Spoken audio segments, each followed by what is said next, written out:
आज हमारे बीच कथावाचक विनीता पंडित जी से सीधी बात करेंगे। विनीता जी, KCN न्यूज़ में आपका स्वागत है मैम। सबसे पहले आपसे जानने कब से कथावाचक बने हैं आप? मेरे को सबसे पहले आप सभी को मेरा प्यार भरा राधे राधे, जय श्री कृष्ण। और मेरे को इस फील्ड में हो गए वैसे तो 14-15 साल, लेकिन कथा करना मैंने अभी लगभग 7-8 साल से शुरू किया है।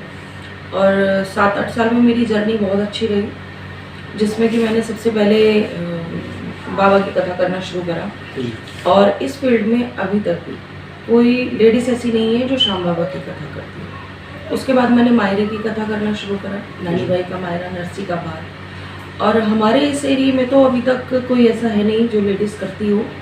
और दूसरी बात कि मतलब जो ये कथा है अभी तक इतनी प्रचलित नहीं है, यहाँ के लोगों ने इतना सुना नहीं है, तो उन्हें अच्छा भी लग रहा है और मुझे भी प्रोत्साहन मिल रहा है कि मैं और आगे बढ़ती रहूँ, ऐसे कार्य करती रहूँ। तो चल रही है बाबा भरोसे से गाड़ी। आप दिल्ली से बाहर भी जाते हो कथावाचक करने? हाँ जी, बिल्कुल दिल्ली से बाहर जाती हूँ, गुड़गांव। और अभी दरअसल जब ये 15, 16, 17 की हमारी कथा थी, उसी समय ऑफर आया था श्याम बाबा की कथा के लिए। वो आया था मेरा अजमेर से, ब्यावर कोई सिटी है वहाँ से।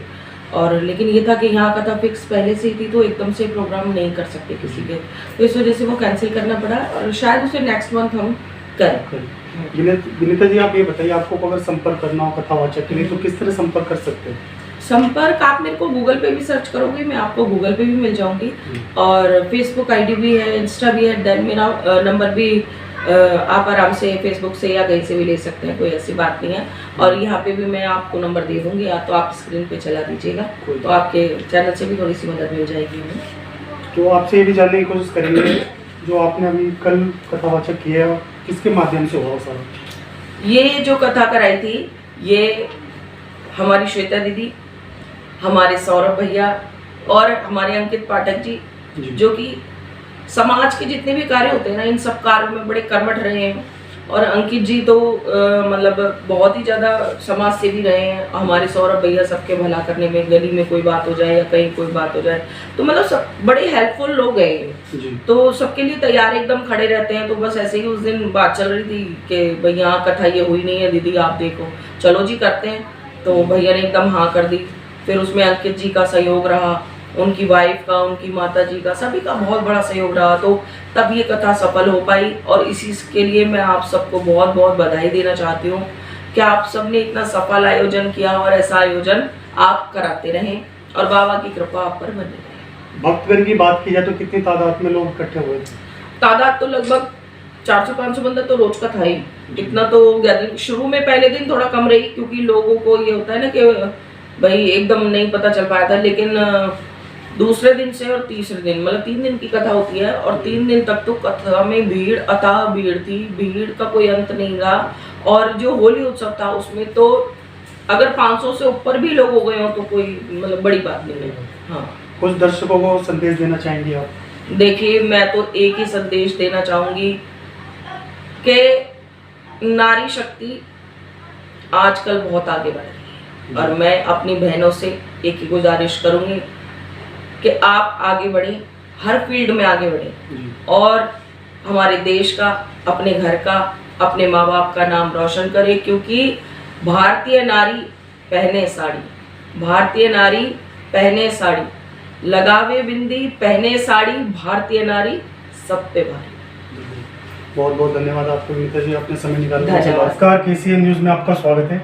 आज हम लोकप्रिय समाज सेवी सौरभ मोदी जी और पाठक जी से क्षेत्रीय मुद्दों पर सीधी बात करेंगे। सौरभ जी और पाठक जी, आपका खबर कंट्रोल न्यूज़ में स्वागत है सर। धन्यवाद। सबसे पहले जान लेंगे सर, आप राजनीति से भी जुड़े हुए हैं, कुछ बताएं अपने विषय में। मैं पेशे से एडवोकेट और चार्टर्ड अकाउंटेंट हूँ, और मैं काफ़ी राजनीतिक लोगों का अकाउंट्स भी देखता हूँ और क्षेत्र में धार्मिक कार्यों में हिस्सा लेते रहता हूँ। कब से जुड़ा हुआ आपका भारतीय जनता पार्टी से? मैं 2014 से पार्टी से जुड़ा हुआ हूँ। सौरभ भाई, आप बताइए सर, किस तरह की धार्मिक सामाजिक कार्य करते हैं? हम जो भी है, वैसे तो हम बाबा श्याम के ये भक्त हैं और उनके काफ़ी प्रोग्राम हम करते रहते हैं। लास्ट साल भी हमने किया था, 3 दिन का प्रोग्राम हमने किया था लास्ट टाइम भी, जो कि बाबा श्याम की कथा थी। उसमें काफ़ी लोगों ने बढ़ चढ़ कर हिस्सा भी लिया, योगदान भी रहा काफ़ी लोगों का। और वो प्रोग्राम हमारा बहुत अच्छा रहा। उस वजह से हमने अभी रिसेंट में 15, 16, 17 तारीख को नानी बाई का माया का प्रोग्राम रखा था 3 दिन का। उसमें काफ़ी लोगों ने बढ़ चढ़ कर हिस्सा लिया और बहुत अच्छा हमारा प्रोग्राम था, जिसमें फूलों की होली, 56 भोग, काफ़ी तरह का, फिर हमने लास्ट डे भंडारा भी किया। हम इस तरह की सेवा लगभग करते रहते हैं। सामाजिक प्रोग्राम जो रेगुलर है हमारा, कुछ ना कुछ होता रहता है। आप भी किसी पार्टी से जुड़े हुए हैं सर? नहीं जी, हम आपसे जानने की कोशिश करते हैं सर, जिस तरह से आप सामाजिक कार्य कर रहे हैं, धार्मिक कार्य कर रहे हैं, आपके प्रेरणा स्रोत कौन रहे सर? प्रेरणा स्रोत जी हमारे माता पिता हैं, और जो है एक आस्था है भगवान के प्रति कि सब लोगों को एक माहौल बना के खुश रखना है, जी प्रेम भावना वाला, भक्ति भाव वाला, वो सब हम लेके चलते हैं कि इसमें हमारा कोई अपना सेल्फ मोटिव नहीं है। मुख्य अतिथि तौर पर आपने किसी गेस्ट को बुला रखा था सर? मुख्य अतिथि हमने 2-3 लोगों को इनवाइट किया था, बट अभी थोड़ा सा इलेक्शन का माहौल है तो कुछ लोग आ नहीं पाए। और काफ़ी लोग जो हैं समाज सेवी हैं वो आए भी थे, हमसे जुड़े भी हुए हैं, उनका बहुत योगदान रहा है। पाठक जी आप ये बताइए सर, आप जैसे कह रहे हैं कि मैं राजनीति से जुड़ा हूँ, काफ़ी लोगों का अकाउंट वगैरह देखता हूँ, तो सिर्फ भाजपा के लोगों को ही देखते हैं आप? नहीं, ऐसा नहीं है। भाजपा के लोग भी हैं और कांग्रेस के लोग भी, बहुत सारे राजनीतिक दल आपस में प्रेम पूर्वक जुड़े रहते हैं, या कोई ना कोई रेफरेंस नहीं देता है, तो उस माध्यम से हम लोगों से जुड़े रहते हैं। अयोध्या में भव्य राम मंदिर बनाया गया सर, इसके विषय में कुछ दर्शकों को बताइए। आज मोदी जी के नेतृत्व में इतना भव्य राम मंदिर जो बना, किसी ने सोचा भी नहीं था। जी इतना भव्य राम मंदिर बनने के पीछे मोदी जी का बहुत ही परिश्रम रहा है। उसके लिए हम मोदी जी को बहुत धन्यवाद करते हैं, और हम सोच रहे हैं आगे हम थोड़ा जून में समय निकाल के राम मंदिर दर्शन करेंगे। मैं कई भाइयों से मिलता हूँ तो ये कहते हैं ये तो उच्च न्यायालय का फैसला था, इसमें मोदी जी का क्या रोल है? देखिए, आने वाली पहले भी सरकारें थी, पहले भी वो सरकारों से करवा सकती थी, जी लेकिन जो सोच होती है ना, वो सोच केवल मोदी जी में थी। जब तक शासन जो करने वाला है ना, जब तक शासन वाला नहीं चाहेगा, तब तक आगे न्यायालय भी उस चीज़ को नहीं सोचती है। लोगों के हित में न्यायालय भी तभी सोचती है जब सरकार जो है उस पर थोड़ा फोकस देती है। जी, तो ये मोदी जी का फैसला था। जी, सौरभ जी आपसे जानने की कोशिश करेंगे, जो अयोध्या में राम मंदिर बना है सर, उसमें माता सीता तो है ही नहीं सर? अब माता सीता का तो देखो, राम लक्ष्मण सीता, ये तो एक पूरी, कहते हैं जब वनवास भी गए थे तो तीनों गए थे। जी अब वो है ना, लोगों के प्रति वही था, राम मंदिर राम मंदिर राम मंदिर। तो अभी जो है राम जी आए हैं, हो सकता है आने वाले टाइम में सकता है। तो ये तो अब क्या है आगे का फैसला, वो तो हो सरकार का। काफ़ी शुक्लाचार्य नाराज भी रहे सर कि रामनवमी तक रुकना चाहिए उन्हें, लेकिन मोदी जी रुके नहीं। कुछ लोगों का तो ये भी मानना है कि इलेक्शन नज़दीक है, इसका फ़ायदा उठा रहे हैं। देखिए, जो भी धार्मिक कार्य होते हैं उसमें शंकराचार्य जी लोगों का बहुत अहम रोल होता है, लेकिन सबके अपने अपने विचार हैं। उन्होंने दोस्त हमारे रामभद्राचार्य जी ने उनका समर्थन भी करा है, और सब लोगों का अपना विचार है, उन्होंने अपना मत दिया है, इस पर हम कुछ नहीं कह सकते। सौरभ जी आप ये बताइए, इसके अलावा और क्या क्या समाज सेवा कर रहे हो? हमारा भी आगे चल के बहुत अच्छा प्रोग्राम है, हम इसी तरह के प्रोग्राम करते रहेंगे। अभी हमने शुरुआत करी छोटे लेवल से, आने वाले टाइम में देखो जैसा लोगों का सहयोग रहा साथ का, तो हम आगे भी भव्य प्रोग्राम करते रहेंगे। कीर्तन है, जागरण है, जो भी कथा है, उस टाइप के प्रोग्राम हम रेगुलर हर साल करेंगे। टीम बनाए हैं धीरे धीरे, कुछ लोग जुड़े हैं, आगे भी जुड़ेंगे। उसके बाद देखते हैं कि अच्छे से अच्छा कोई भी कन्याओं का विवाह या कोई भी कथा हो गई या भागवत हो गई, उस तरह के प्रोग्राम हम आगे निरंतर करते करेंगे हाँ जी। आने वाले समय। हाँ जी।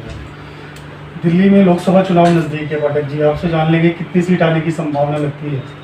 7 सीटें आने की संभावना पूरी पुलिस में कोई शक ही नहीं है। 7 सीट आएगी। 7 सीटें आने का कारण बता सकते हैं सर? आने का कारण मोदी जी ने इतने कार्य किए लोगों के लिए अभी, और जो सामाजिक कारण भी है, जो 370 हटाई है, और महिलाओं का सम्मान कर रहे हैं, उज्ज्वला योजना दी है, ये सब जो उनको वोट में कन्वर्ट करेंगे।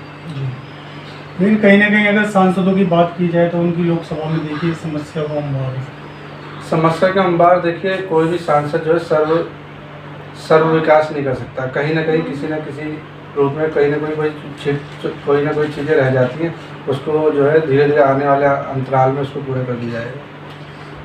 5 सांसदों की टिकट काट देगी दिल्ली के अंदर, क्या कारण है इसका? कारण कोई भी नहीं है। मोदी जी पूरे नेतृत्व के साथ काम करते हैं। नेतृत्व देखती है कि कहाँ पर कौन विजेता हो सकता है, उस अकॉर्डिंग पार्टी अपना निर्णय लेती है। क्या कुछ छवि खराब थी उन सांसदों की इसलिए हटाए गए? नहीं, ऐसा तो कोई कारण नहीं है। सभी तो कोई खराब नहीं होती है। एक्चुअली पार्टी अपने सर्वे के अनुसार लोगों को टिकट देती है, उस अकॉर्डिंग उन्होंने अपना टिकट बंटवारा किया। आप कुछ कहना चाहेंगे राजनीति के विषय में सर?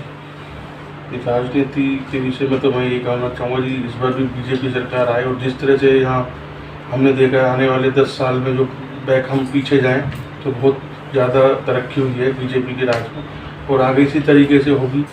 और मैं चाहता हूँ कि जल्दी से जल्दी कुछ ऐसा डिसीजन लें मोदी जी की, जो ये कुछ लोग कहते हैं जी नहीं ऐसा नहीं होता, ऐसा नहीं होता, ऐसा नहीं होगा, उसका भी जल्दी से जल्दी रिजल्ट आए और लोगों को पता लगे हाँ कुछ ना कुछ कहते हैं डबल इंजन की सरकार, तो ये चीज़ लोगों को पता लगना चाहिए। लेकिन आम आदमी पार्टी और कांग्रेस 3 और 4 की फाइट कर रही है दिल्ली के अंदर सर, इससे क्या लगता है भाजपा को नुकसान हो सकता है? नुकसान तो अभी कुछ नहीं कह सकते। देखो ये तो जो भी वोटर है उन पे डिपेंड करता है किस सोच से वोट करते हैं या क्या मन है उनका, क्या मन में चल रहा है, उसमें तो जब वो रिजल्ट आएगा तभी पता चलेगा। कुछ कहना चाहेंगे आप पटेल जी आप? मैं यही कहना चाहूँगा कि इस बार जो है लड़ाई में चाहे आम आदमी पार्टी चाहे कांग्रेस गठबंधन कर ले, पर लड़ाई में कोई है ही नहीं मोदी के अलावा। इस पर लड़ाई केवल अपने आप से, अपने विचारों से जो लोग जो है केवल यही सोच बैठे हैं कि इस बार हमें मोदी को 400 पार पहुँचाना है। कुछ मैसेज देना चाहेंगे दर्शकों को आप? मैं यही कहना चाहूँगा कि धार्मिक कार्यक्रम में हमसे जुड़ने के लिए संपर्क करें। अगर कोई भी ऐसा धार्मिक प्रोग्राम है और हमारे लिए कोई भी ऐसी सेवा है तो उसके लिए हमें जरूर बताएं। बहुत बहुत धन्यवाद आप दोनों को, आपने समय निकाल के हमसे बात की, शुक्रिया। धन्यवाद।